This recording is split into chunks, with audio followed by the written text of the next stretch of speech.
Leo tutajifunza mwanadamu afanye nini ili aepuke mauti ya pili au mauti ya milele.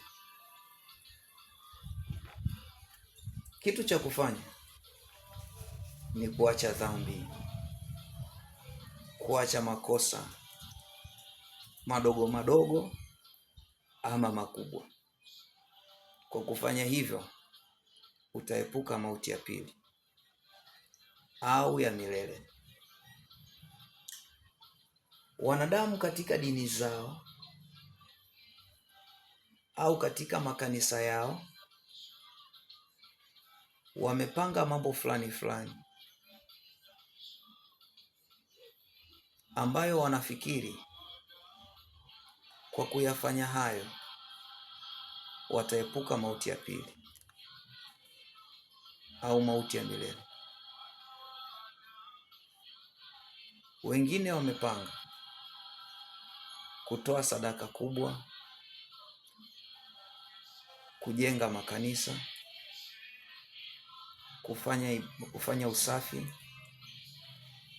makanisani, kusaidia wagonjwa au yatima, wakidhania ya kwamba kwa kufanya hivyo wataepuka mauti ya pili. Wengine wanafikiri kwa kuimba kanisani,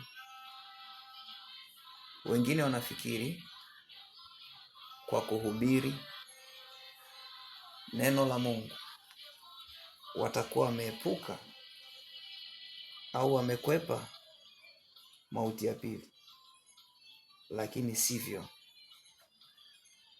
Biblia inasema sivyo, na Mungu anayachukia hayo.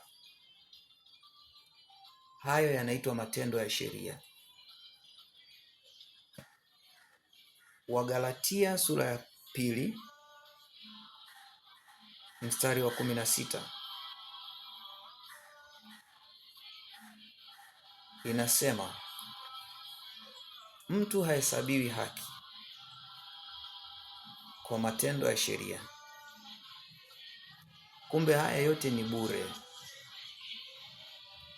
Mtu hatahesabiwa haki kwa haya.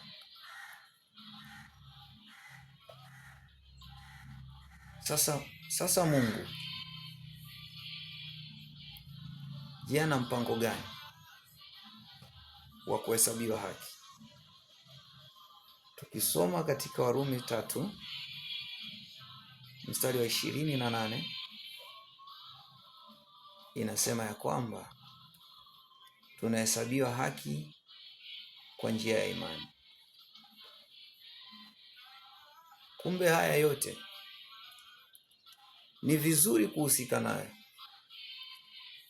lakini tujue kuwa hayatufanyi tukahesabiwa haki. Lakini tukifanya kwa kuamini kuwa ni wajibu wetu kufanya hivyo mbele za Mungu wetu, hapo tutakuwa tumevuka kiwango cha imani, nasi tutahesabiwa haki. Kwa hiyo njia ya imani, lakini zaidi ni kuacha dhambi, kuacha yale makosa madogo madogo, kuacha hata hayo makosa makubwa. Kwa kufanya hivyo hatutakwepa kutupwa katika ziwa la moto milele.